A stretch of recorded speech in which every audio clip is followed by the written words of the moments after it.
Muy buenas. Estamos ya cerca del final de esta serie de conferencias que vamos dando sobre las historias de las vacunas. Y antes de los finales siempre hay que echar las cuentas. Este es el momento de echar cuentas. Evidentemente contar fallecidos no es una cosa que deba hacerse, porque cada fallecido es un mundo, es un universo que se encierra. Pero los epidemiólogos cuentan muertos y gracias a eso, pues podemos saber la eficacia de las vacunas, podemos saber la tragedia de las epidemias.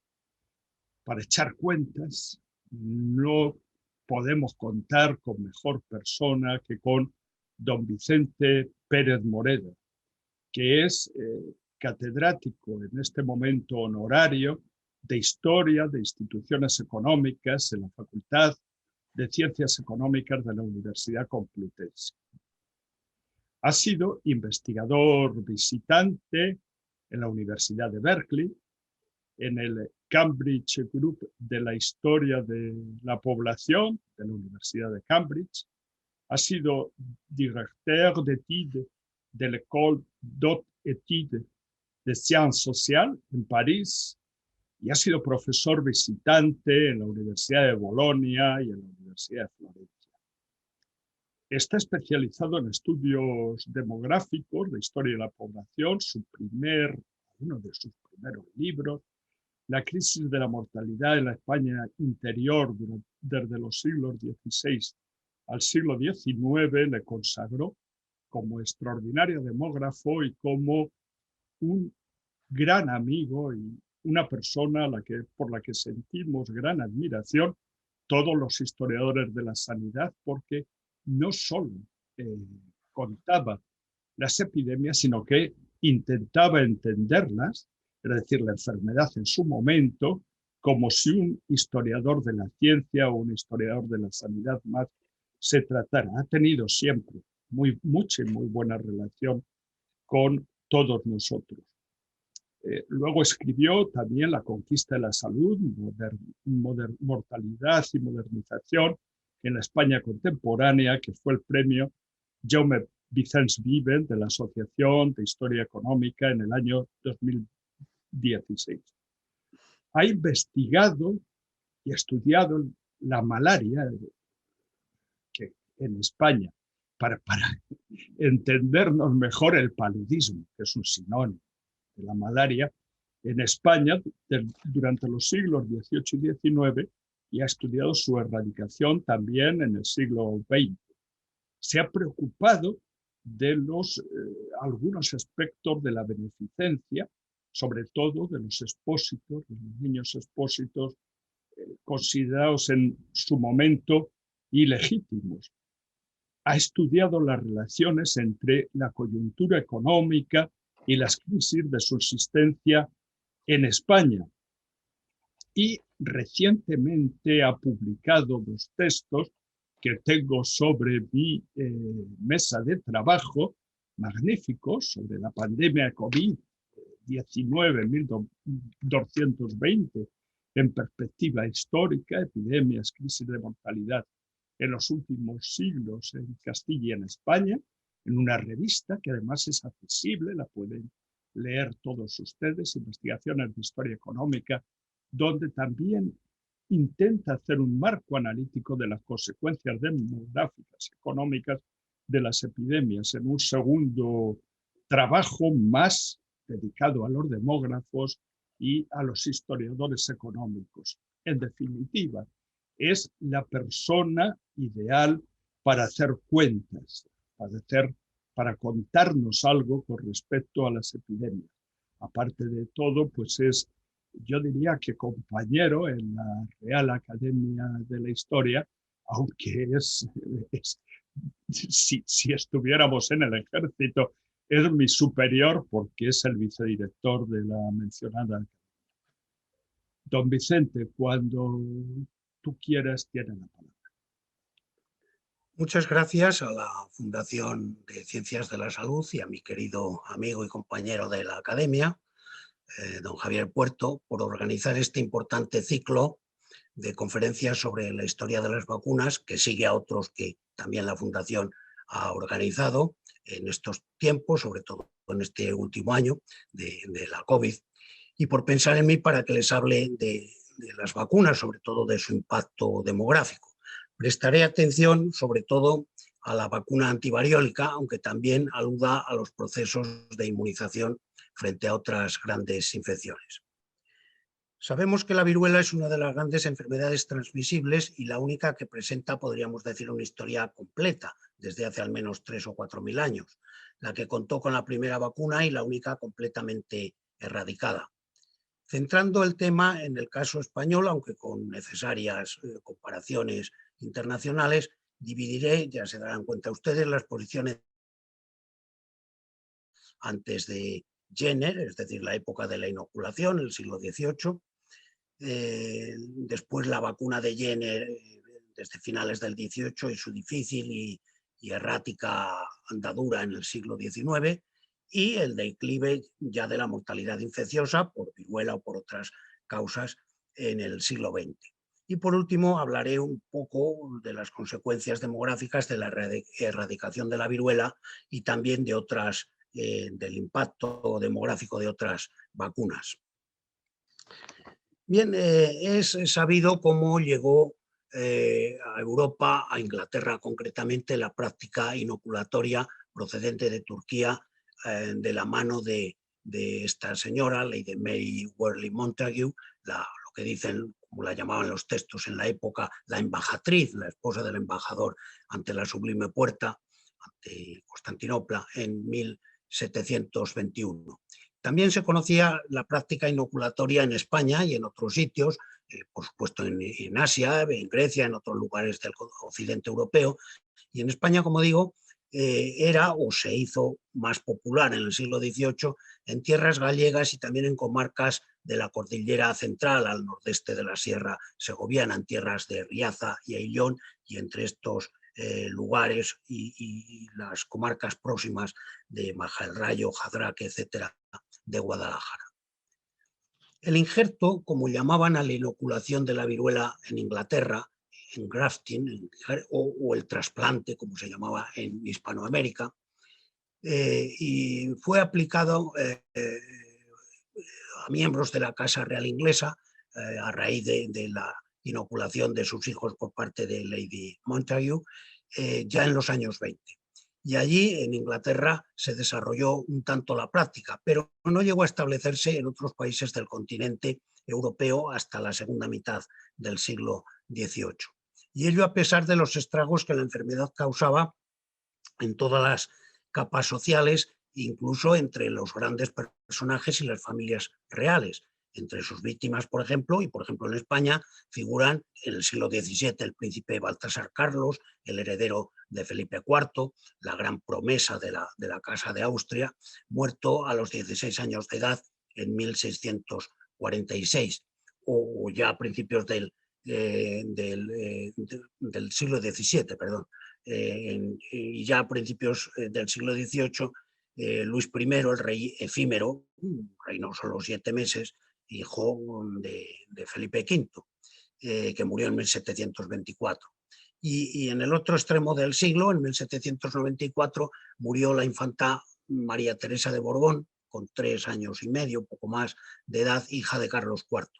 En otros países también fueron víctimas de la viruela el emperador austríaco José I, en 1711, el zar Pedro II de Rusia, con 14 años, había sido coronado a los 12, o en la misma Francia el hijo de Luis XIV, el Gran Delfín, que murió en 1711, y más adelante, a una edad ya muy avanzada, a los 64 años, pero de viruela y muy bien documentado todo el proceso, el mismo rey Luis XV. La inoculación se extendió muy poco por Francia en la primera mitad del siglo XVIII, aunque contaba con la decidida defensa de grandes ilustrados, grandes enciclopedistas como Voltaire o el mismo D'Alembert. Pero le dio un gran impulso la famosa memoria sobre la inoculación que Charles Marie de la Condamine, al que vemos aquí, presentó en la Academia Real en 1754, con un éxito fulgurante. Fue publicada ese mismo año y traducida también ese mismo año, o en los pocos años más tarde, en varios países. Pero no así en España, donde la versión en castellano que hizo Rafael Osorio muy pronto, en 1756-57, fue rechazada por el protomedicato. No obstante, la inoculación contó aquí con el favor de importantes políticos como Ricardo Wall o el mismo Campomanes, y con el de prestigiosos médicos de la época como Salva y Campillo, Ignacio María Ruiz de Luzuriaga o Timoteo Scanlan. Algunas de sus obras son estas que vemos aquí. Aunque también fue discutida la práctica y muy criticada por otros, por lo que tardó en propagarse. Y también fue poco eficaz el ejemplo tardío de Carlos IV, quien solo se decidió a inocular al príncipe don Fernando y a sus hermanos en 1798, en una fecha ya extemporánea, cuando Jenner ya había descubierto la vacuna y publicaba en esa misma fecha del 98 la famosa Inquiry, la investigación sobre la variola vacine o el cowpox. Pero no se obligó ni siquiera entonces, en 1798, a todos los vasallos a seguir, como se dijo, ese método. Es más, 2 años antes, en 1796, en la misma fecha del descubrimiento de Jenner, se había prohibido absolutamente la práctica de la inoculación si no era dando cuenta previa a la Junta Suprema de Sanidad. Los partidarios de la inoculación se basaban en ciertos principios que eran ciertos. La viruela por contagio interpersonal es una enfermedad solo de humanos, no es una zoonosis, no cuenta con ningún reservorio animal. Y por otra parte, los sobrevivientes ya no la vuelven a padecer, adquieren inmunidad de por vida.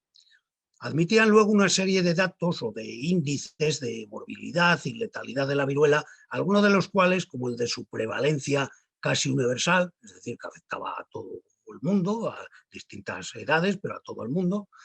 es muy discutible o rechazable ese supuesto.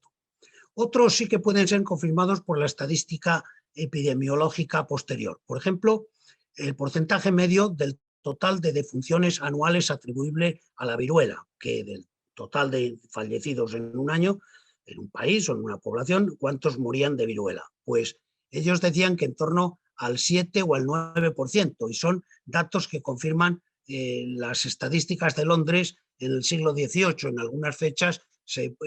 pudo llegar a 15, 16, 18%, pero la media en el siglo XVIII pues es eso, 7, 8, 9%. O los datos en Suecia de tasa bruta de mortalidad específica por viruela, antes de 1800, es decir, algunos años era 6 o 7 por mil habitantes fallecidos por viruela, pero la media eran 3 o 4 por 1000, hasta 1800, porque después ya con la vacuna, y en el caso de Suecia sobre todo, pues cae muchísimo esa tasa bruta de mortalidad por viruela. Estos últimos datos son de otros países, en la última gran epidemia europea en torno inmediatamente después de la guerra franco-prusiana de 1870-71. Bien, también puede admitirse que la viruela natural eliminara al 14 o al 15% de todos los afectados, según los inoculadores del siglo XVIII, de toda la población, pero de los afectados sí, el 14 o el 15%, porque sabemos que su letalidad media, por término medio, más o menos era esa, porque la variola minor, la variedad leve de la enfermedad, provocaba una mortalidad de solo el 1%, más o menos, de los contagiados, mientras que la variante grave, la variola mayor, era mucho más alta su letalidad, provocaba un 20 o 30% de defunciones, y a veces en tierras vírgenes o de suelo virgen, es decir, donde no había mucha población o había muy poca población inmunizada, porque no se había dado excesivos o muchos casos de viruela anteriormente, pues podía ser esta letalidad del 40 o del 60%, como es el caso de América, donde se observan estas tasas de mortalidad incluso en pleno siglo XVIII. Y a ese porcentaje de la población víctima de la enfermedad habría que añadir otro 10% de los sobrevivientes que quedaban con graves secuelas, la más importante, la ceguera, y también la de quedar horrorosamente marcados por toda la vida por las pústulas de la erupción, lo que era gravísimo para las chicas, para las jóvenes y en general para todo el mundo, naturalmente. Y es por eso, por lo que a finales del siglo XVIII, en España, por ejemplo, Francisco de Cabarrús, parafraseando en este caso literalmente casi a la Condamine, decía que se trataba de una enfermedad horrible y exótica porque destruye o desfigura, decía la Condamine, o, como decía Cabarrús, arrebata en su flor la cuarta parte de nuestra población, 15% por mortalidad y otro 10% por estas secuelas gravísimas de los sobrevivientes. Más optimistas, pero algo exagerados, eran los cálculos de los sobrevivientes acerca de los sobrevivientes a la práctica, a la variolización. Según sus defensores, morían solamente como mucho el 1% de los inoculados, y en el peor de los casos hasta cerca de un 2%. Bien, estos porcentajes los aceptan como verosímiles los epidemiólogos actuales, por ejemplo, Donald Henderson, uno de los grandes líderes de la erradicación de la enfermedad. Pero claro, esos porcentajes tan bajos se darían siempre que la operación la practicasen cirujanos o médicos expertos y guardando todas las cautelas y cuidados. Y en ese caso, ciertamente, la inoculación salvaba muchas vidas. Pero la mayoría de las veces esas no eran las circunstancias ni se aplicaba el método correctamente. Había mucho intrusismo, muchos inoculadores furtivos denunciados en los escritos de la época, y nadie conocía además los riesgos de una operación practicada de brazo a brazo, como más tarde y durante mucho tiempo la misma vacunación, y sin las debidas precauciones asépticas. Por último, había un gran inconveniente de la inoculación, al que no aludió la Condamine ni ninguno de sus seguidores. Una persona variolizada podía transmitir la viruela a otras que no habían conocido la enfermedad ni habían sido inoculadas. Se convertía en difusor, en contagiador de la enfermedad. Algo de eso intuía el legislador español en esa fecha tardía de 1796, cuando desaconsejaba la inoculación, advirtiendo que, aunque útil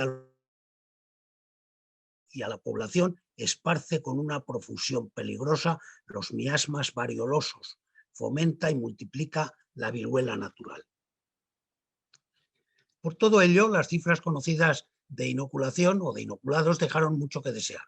En Inglaterra, donde más se practicó, y el periodo de mayor actividad, el último tercio más o menos del siglo XVIII, no se inocularon probablemente a más de 200.000 individuos, unos 6.000 al año, un porcentaje mínimo en un país que tenía cada año 250 o 300.000 nacimientos, solo 6.000 al año vacunados. En toda Francia tal vez no se superaron las 70.000 operaciones a lo largo del siglo, y mucho menos extendida habría sido la práctica en España, donde según O'Scanlan, este médico irlandés que trató tanto sobre la inoculación y era partidario de ella, entre 1770 y 1792 se practicaron más de 31.000 inoculaciones. Jordi Nadal, en su libro sobre la historia de la población, dice que es una cifra inverosímil por excesiva, aun teniendo en cuenta que es bajísima, era una cifra mínima para una población española a finales del siglo XVIII de 9,5, 10 millones de habitantes. Bien, son muy conocidas las circunstancias que llevaron a Edward Jenner a demostrar en 1796 la eficacia inmunizadora de la variola vacina, la viruela vacuna, aplicada a ese niño de 8 años, James Phipps y después otros 27 niños más, y dada a conocer en sus escritos, estos que vemos aquí, la famosa Inquiry de 1798 y otro escrito posterior de 1801. La adopción de la vacuna en España fue bastante temprana y su difusión fue muy rápida, a principios sobre todo del siglo XIX. Las primeras vacunaciones las practicó Francisco Piguillén a finales de 1800 en el Pirineo catalán, en Puigcerdá, y él y Francisco Salvay Campillo, otro gran famoso médico catalán, habrían realizado ya a finales de 1801 en Cataluña unas 10.000 vacunaciones. La vacuna también fue llevada muy pronto, en 1800, por médicos ingleses a Menorca, puesto que la isla era entonces de dominio británico. En esa misma fecha, de 1801, publica en Madrid El origen y descubrimiento de la vacina Pedro Hernández, un médico de la corte madrileña, donde informa de las experiencias de vacunación que ya se han hecho entonces en Madrid o están haciendo varios médicos, entre ellos Ignacio María Ruiz de Luzuriaga. Y de 1801 es también la obra más importante sobre el descubrimiento de Jenner, el tratado histórico y práctico de la vacuna de Moreau de la Sarthe, francés, traducido ese tratado por Francisco Javier de Balmis en 1803, el mismo año en que Balmis emprendió la famosa Real Expedición de la Vacuna a América y a Filipinas, al Asia, que por cierto llevaba cientos de ejemplares para distribuir y pidió otros 2.000 más desde América que le mandasen para distribuirlos de este tratado en América. Luzuriaga, el primer traductor de la Inquiry, de la primera obra de Jenner, que proponía Luzuriaga que la operación, la vacunación fuera denominada jennerización, informaba en 1801 de los avances de la vacunación en la corte madrileña, que en los años siguientes se extendieron por Andalucía, por Galicia, por Murcia, por el País Vasco y Navarra, etcétera, por toda España. Cuando se inicia esta expedición de la vacuna, a finales de noviembre de 1803, se cree que en España ya serían 150.000 los vacunados. Eso dice Romeu de Armas, aunque tal vez sea también esta una cifra algo exagerada. La legislación acompañó tímidamente a la vacuna de Jenner en los primeros años del siglo, pero la Guerra de Independencia paralizó su progreso. Desde 1814 se acumulan noticias sobre su abandono y se repiten las mismas recomendaciones de su práctica, clara prueba de que no se cumplían porque se tenían que ir repitiendo. La Ley de Sanidad de 1855 recomendaba la obligación de vacunar a todos los niños, pero según Monlau, Pedro Felipe Monlau, el famoso higienista, aún en 1866, del 500.000 largo que deberían haber recibido la vacuna, quedaron sin vacunar casi un 60%. La viruela todavía en 1900, a finales del siglo XIX, todavía ocasionaba 6.500 defunciones al año. El descrédito y el abandono de la vacuna afectó a España y también a otros países europeos y americanos a lo largo del siglo XIX y por varias razones. En España, y en primer lugar debido a, como he dicho, a la guerra de 1808 al 14, la guerra de independencia, y después por el largo reinado posterior de Fernando VII, en el que entró, como nos enseñó muy bien López Piñero, el gran historiador de la medicina, en que entró en crisis el saber médico y científico, con prestigiosos líderes de la jennerización que cayeron en desgracia en ese reinado o que tuvieron, muchos de ellos. En segundo lugar, las críticas a Jenner y al cowpox fueron muy mordaces en la misma Inglaterra, sobre todo por parte de muchos inoculadores privados que veían en peligro su negocio, porque la inoculación no fue prohibida hasta unos años después, en algunos sitios hasta mediados de siglo, no fue prohibida la práctica inoculatoria. Y en tercer lugar, porque entre amplios sectores de la población persistió la idea y la confusión que identificaba la vacuna con la inoculación, con la variolización, y el temor a los riesgos que a veces eran reales y comunes a las dos prácticas, porque al aplicarse también la vacuna brazo a brazo, cuando no se disponía de suficiente linfa, de material de vacuno, era muy posible que junto al virus de vacinia, del virus vacuno, se transmitiera el de la hepatitis o la espiroqueta de la sífilis, con graves consecuencias que muchos atribuían a deficiencias y peligros de la vacuna. Por ello, en casi todos los países la vacuna tardó mucho en ser obligatoria. En los países nórdicos, Dinamarca, Noruega, Suecia, fue ya obligatoria desde 1816, por ejemplo, en Suecia. Pero incluso en Inglaterra no fue obligatoria hasta 1853. Y además la obligatoriedad no se impuso con carácter general, hubo mucha resistencia y otros problemas, y realmente no se generalizó hasta la Vaccination Act, la ley de vacuna de 1871. Eso en la misma Inglaterra, el país del nacimiento de la vacuna antivariólica. En España se retrasó la medida hasta comienzos del siglo XX, cuando surgió el Instituto de Sueroterapia, Vacunación y Bacteriología Alfonso XIII. Esa institución es la que permitió declarar obligatoria y hacer realmente universal la vacuna antivariólica en enero de 1903. Bien, pasemos ya a ver las consecuencias demográficas de la generalización de la vacuna antivariólica y de otras medidas de inmunización coetáneas o poco posteriores. Hasta casi finales del siglo XIX, la mitad o cerca de la mitad de todos los nacidos en España, como vemos aquí, morían antes de cumplir los 10 años de edad, en gran medida a causa de enfermedades infecciosas. 5 de ellas, las llamadas, por las estadísticas del movimiento natural, enfermedades propias de la infancia, que son viruela, sarampión, difteria, escarlatina y tosferina, que representaban el 23% de la mortalidad infecciosa en menores de 10 años, eliminaron en la segunda mitad del siglo XIX más de 2,5 millones, 2.600.000 aproximadamente, de vidas jóvenes.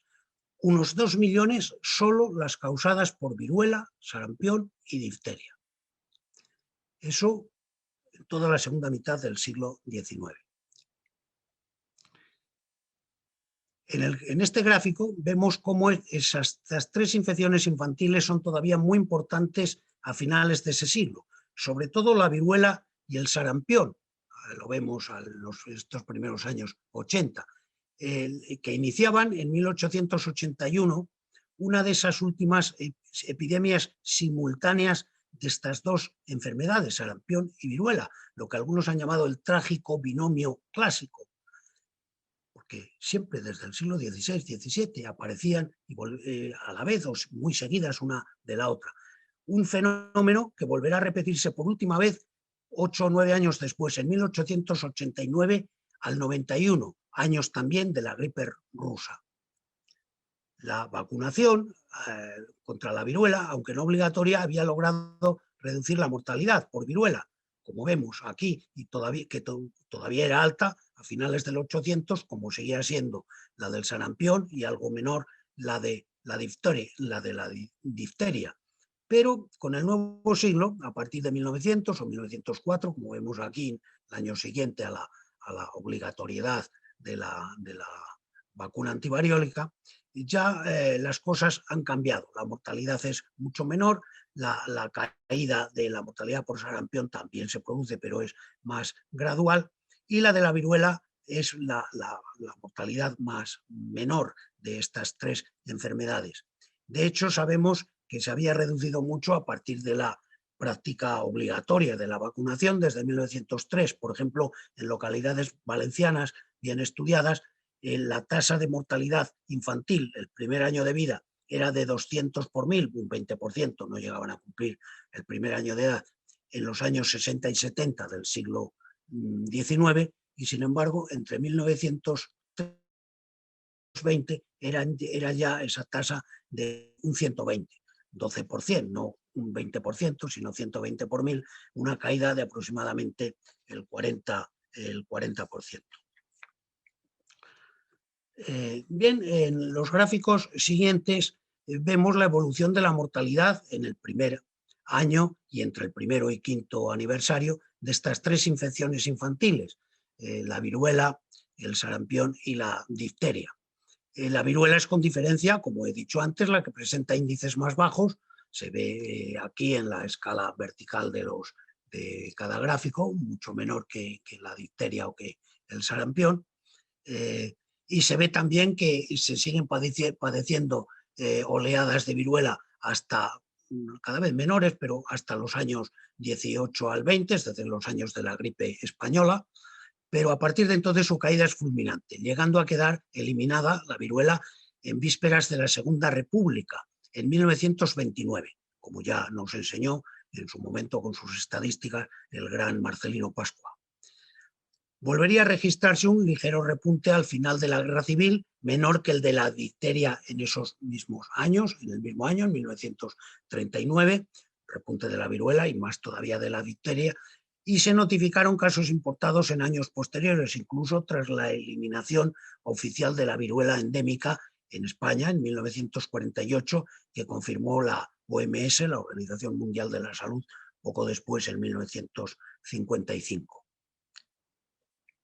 También se observa, desde finales del siglo XIX, un gran declive de la mortalidad de otras enfermedades transmisibles, como vemos en estos otros gráficos, que nos llevaría mucho tiempo comentar, pero bueno, se pueden comentar ligeramente ahora también. Las modestas mejoras económicas y de los niveles generales de nutrición, todavía muy poco importantes, pero bueno, que existieron ya en esta época, en el primer tercio del siglo XX, pueden explicar la caída ya desde entonces de la mortalidad de muchas de estas enfermedades, pero fue sobre todo la acción sanitaria preventiva en muchos casos y las medidas vacunales en concreto lo que mejor explica la caída de la mortalidad de estas infecciones en este periodo y, como vemos aquí, hasta los primeros años 60, hasta 1960. Las infecciones de etiología parcial o exclusivamente bacteriana, que son las tres de arriba, de la primera línea, es decir, enteritis y diarrea, bronquitis y neumonía y tuberculosis pulmonar, fueron controladas en buena medida con la llegada de los antibióticos a finales de los años 40 y sobre todo a partir de 1950. La tuberculosis contó con la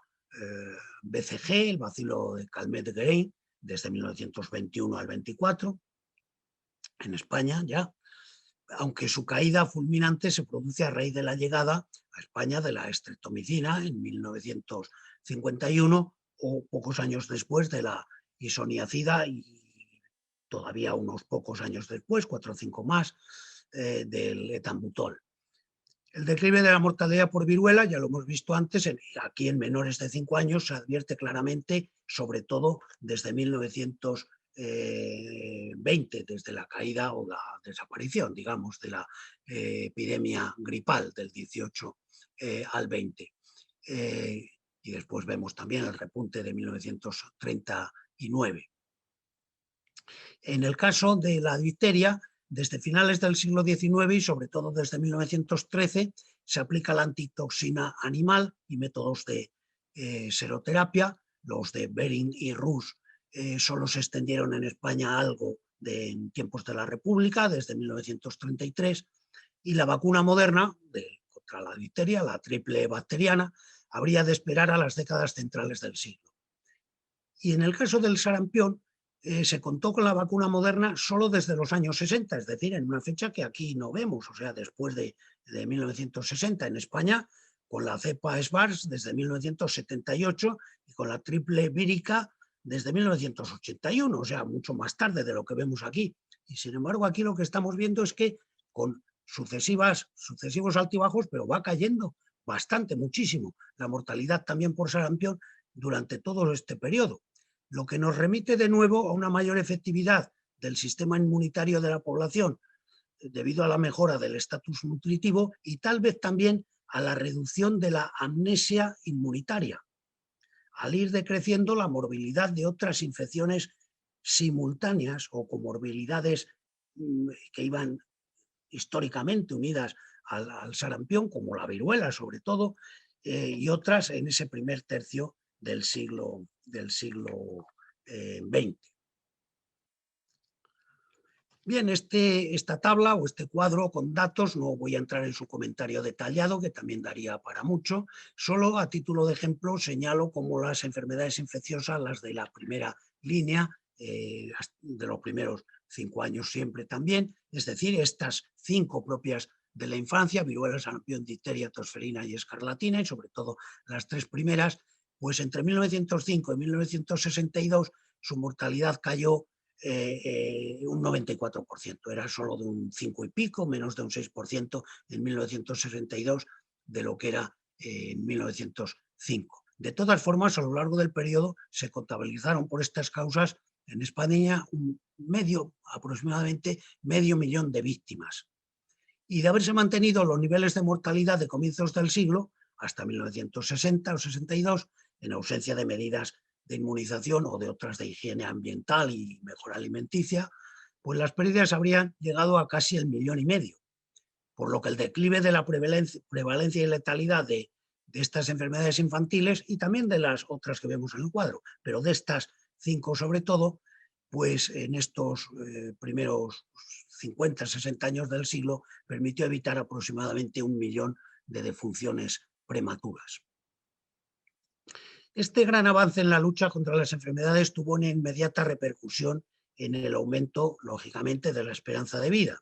En Suecia, donde la vacuna antivariólica ya vimos que fue adoptada muy pronto y fue obligatoria desde 1816, la esperanza de vida desde estas fechas, de 1816, aquí más o menos en esta fecha, hasta finales del siglo, hasta 1900, aumentó aproximadamente un 35%. En Francia, donde hay muy buenas tablas de mortalidad relativas a los años finales del siglo XVIII y también a las primeras décadas, a las décadas centrales más bien del siglo XIX, pues también el aumento de la esperanza de vida fue de un 35 o de un 40%. Y en España, donde la esperanza de vida era muy baja, bajísima, todavía en 1900, a principios del siglo XX,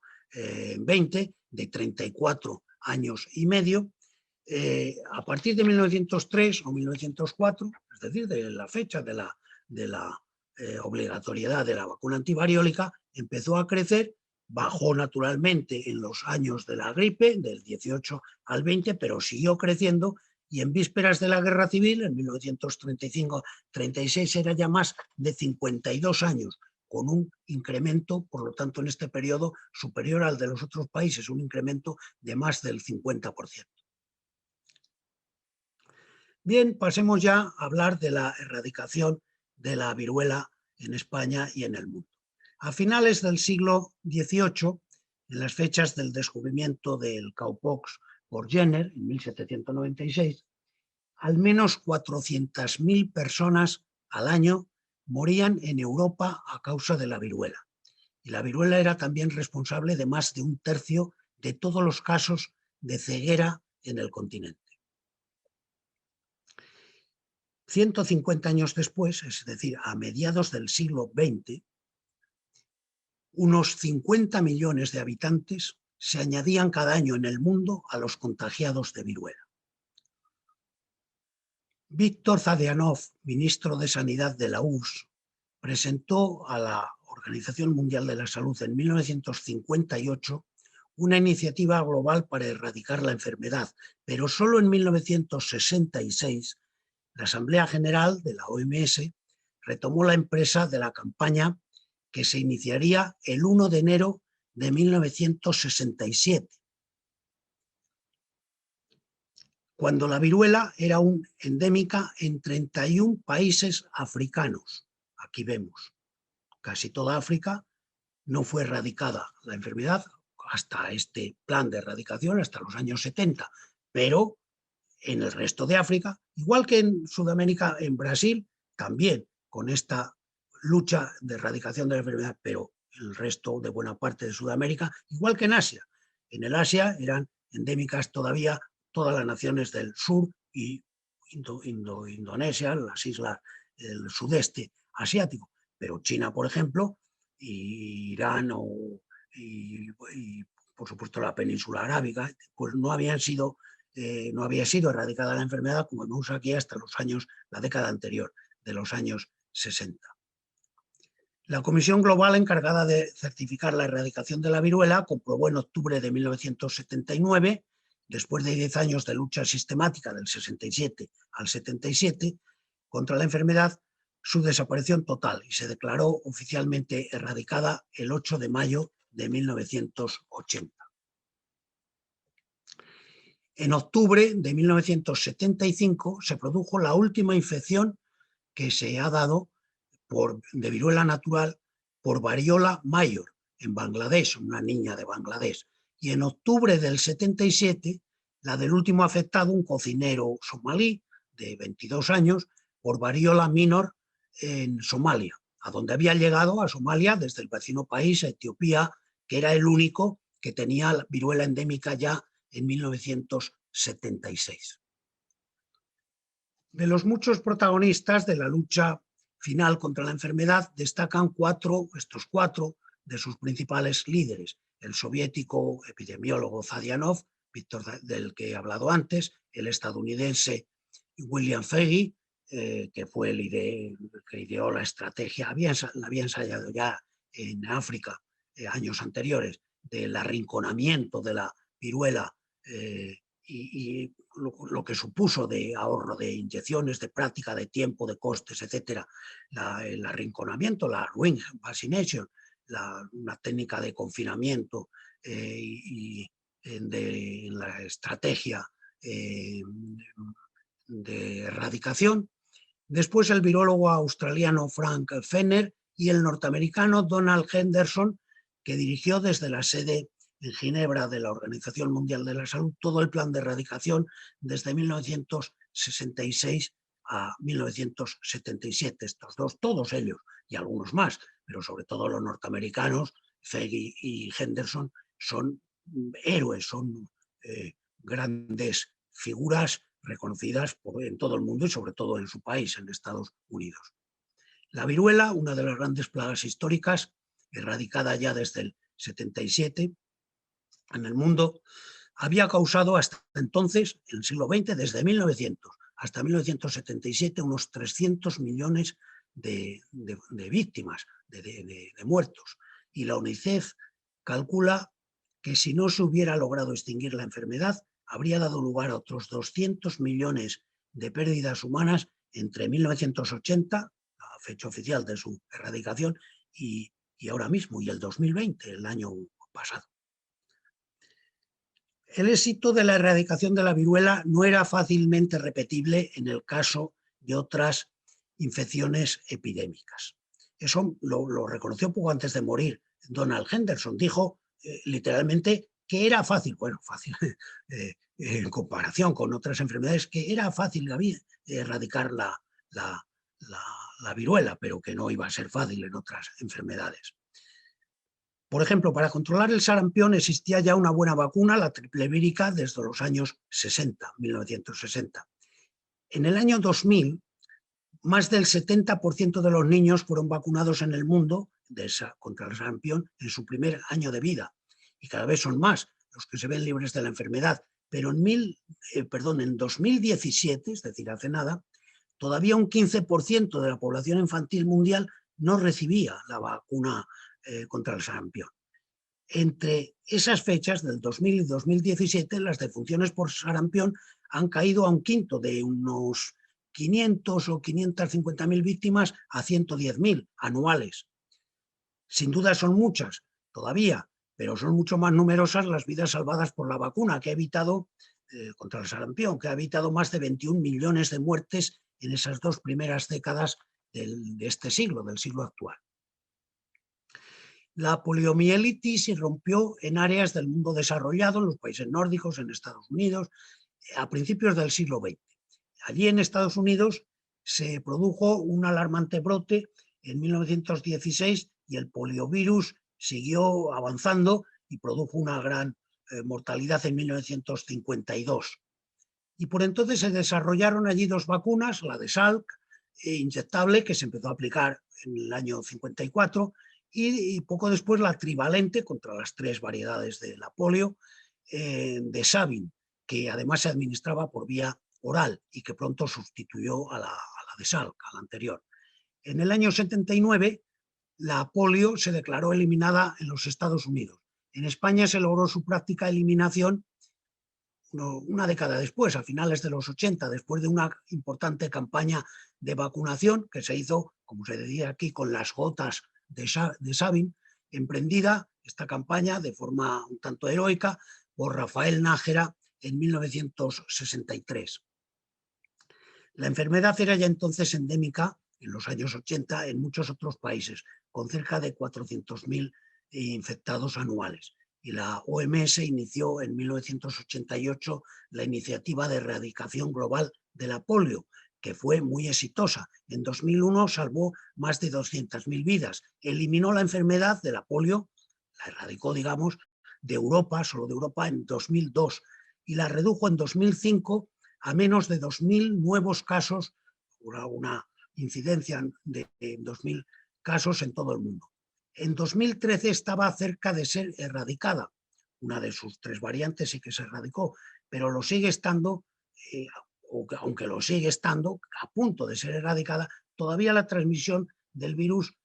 sigue, ha crecido un poco incluso en el año 19 y más aún en el año de la COVID, del 20, pero de todas formas las campañas de vacunación desde 1988 contra la polio han salvado cientos de miles de vidas y han podido evitar hasta 16 millones de casos de poliomielitis paralítica. Y mucho más antigua, pero aún hoy de gran prevalencia en todo el mundo, es la tuberculosis, esa enfermedad social paradigmática del siglo XIX y que en España, todavía en la primera mitad del siglo XIX, del siglo XX, es decir, entre 1900 y 1950 o 51, causó en España cerca de 1,5 millones de víctimas. Bueno, un poco menos, 1.330.000 y tantas mil, unas 26.000 víctimas por tuberculosis al año, de media, en esa primera mitad del siglo XX. En la segunda mitad del XIX se calcula el doble, entre 40 y 50.000 víctimas por tuberculosis pulmonar cada año en España. Bien, la tuberculosis contaba ya, como ya he dicho antes, con el bacilo Calmette-Guerin desde 1921. Por cierto, la vacuna que en este año, la BCG, cumple su centenario. En 1921, pues en 2021. Pero fue gracias a la streptomicina y sus